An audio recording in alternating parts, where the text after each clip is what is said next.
Dear gentle sewist, welcome back to my YouTube channel. My name is Anna. In today's tutorial, I'll be teaching you how to cut and sew a jabot collar. Let's get right into it. For the jabot collar, you will need a collar stand, whether you are making it detachable like image A or non-detachable like image B. For the collar stand, you will need to take the circumference of your neck from the center back through the shoulder to the center front. Now, you are going to record this measurement. In my case, I have 20.5 centimeter.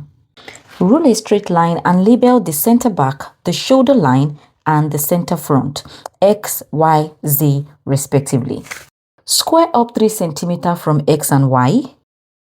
This will be the collar height. Connect these 2 points together.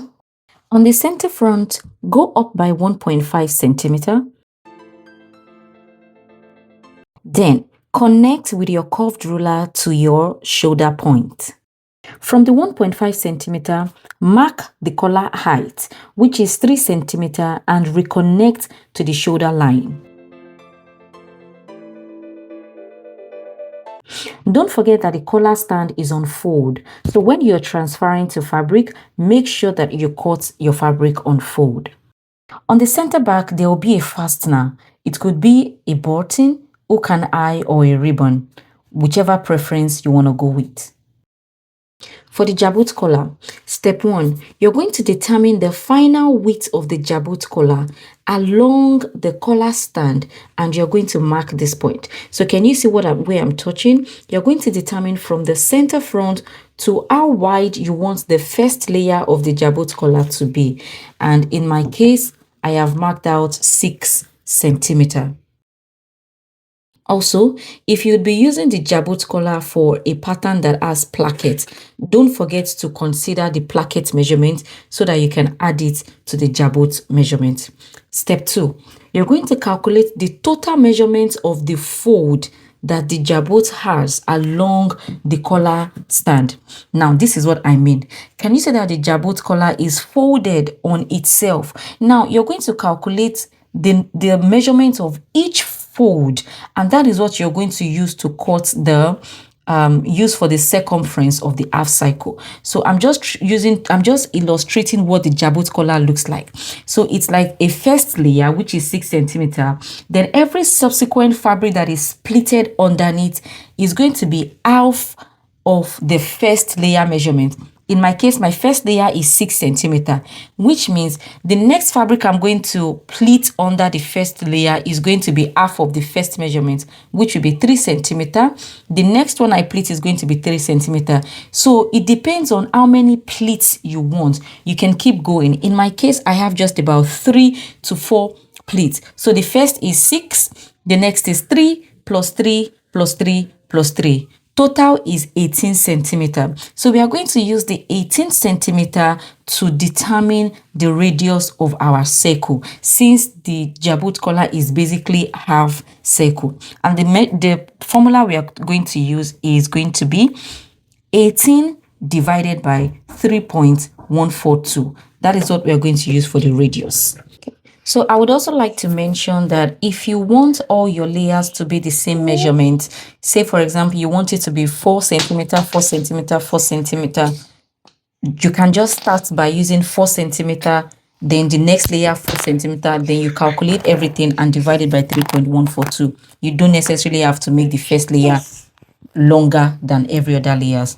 Step 3 is to determine the radius of the inner cycle, and that is our 18 centimeter divided by 3.142, which eventually gives us 5.7 centimeter.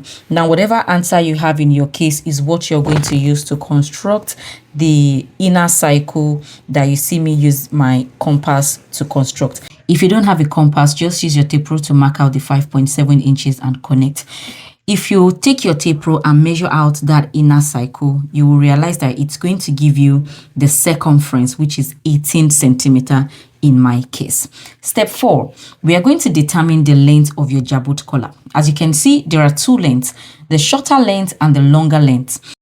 I want the longer part to rest below my true bust line, so I'm using 22 centimeter. And for the shorter length, I am using 8 centimeter. There is no one rule to these things, depending on how long or how short you want your jabot collar to be. Now you're going to connect those 2 points. So I'm just going to do a recap of what I've been trying to explain. A jabot collar is basically an eye-low flared, okay, an eye-low circle, like a circle. So now the circumference we have here is for one side of the jabot collar, and when you're cutting on the fabric, you cut on fold. Now the circumference you have here is going to be determined by how many layers of the jabot you want, and also the width you have here is determined by the width you want the jabot to be along the edge of the collar. Okay, now the remaining part is going to be half of the first one because of the pleats, and I'm going to show you what I mean. So here you determine it by yourself. This part you determine it by yourself. Here is how long the jabot collar would be. You also determine it by yourself. There is no one single rule to that. So I'm going to fold it right now and show you what it should look like. So we have it like this. You're going to pick the first pleat. You can just fold it, right? And this is it. The center part you also fold it here as well. Take note of that point here. And take note of this point as well. Okay.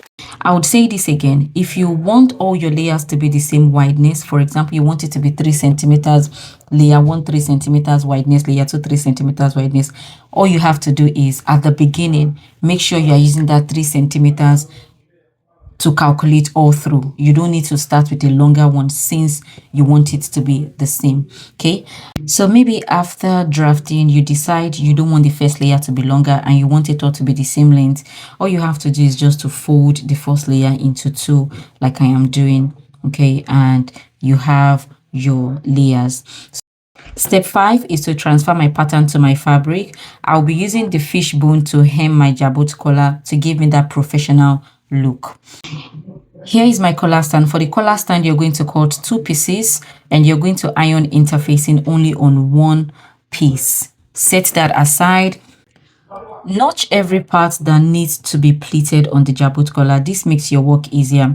What I also usually do is I'm going to pleat my fabric along with my pattern paper and I'm going to give it a good press for it to create that crease on my fabric. So the shorter length, we are going to slit it open. For the longer part length, I am not going to slit it open because this is a detachable. Also, this should be used for a blouse. But if you're using the jabot collar for a blouse that has a placket or like a shirt, you would need to slit the longer part open and add seam allowance to join it to the placket. So basically this is what we have for our jabot collar. I'll take this down to my sewing machine and I'm going to start sewing. But before I sew, I would also transfer all the markings to my fabric.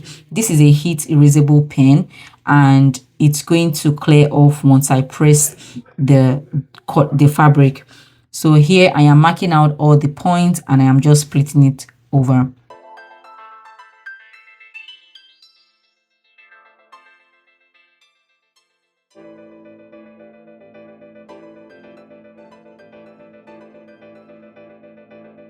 So this is what you should have afterwards. So first thing, I'm going to finish up the shorter length with my fishbone, and this is going to give me a very clean and professional look.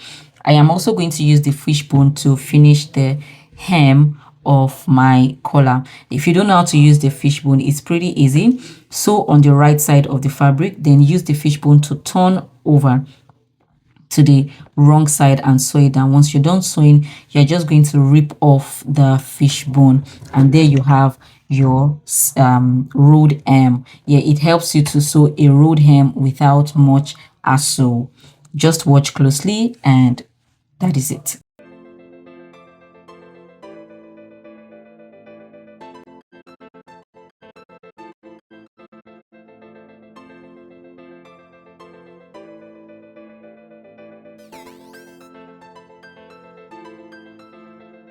Okay, here as you can see, I've given it a good press and my seam is looking pretty nice and professional. Again, I am marking out the point that needs to be pleated with my heat erasable pen. I'm going to pleat it over each other. Just watch closely. Once I'm done pleating, I'm going to secure it with a stitch before attaching it to the collar stand.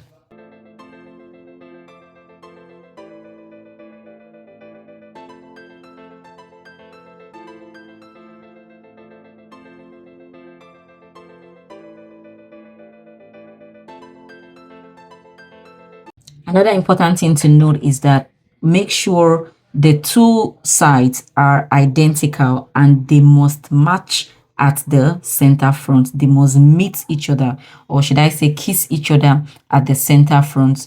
Just watch closely what I'm emphasizing. Make sure the 2 points, the part on the right side and on the left side are well replicated and they meet each other at the center point. This is what, yes, center front, and this is what is going to give you that nice look. So here, like I said, I no longer want my first layer to be longer than every other layer. So all I needed to do was just to fold the first layer over to make sure all the layers are equal. So here I have gone ahead to fold the upper part of my collar. Then I faced right sides together, run a stitch on them and turn them inside out.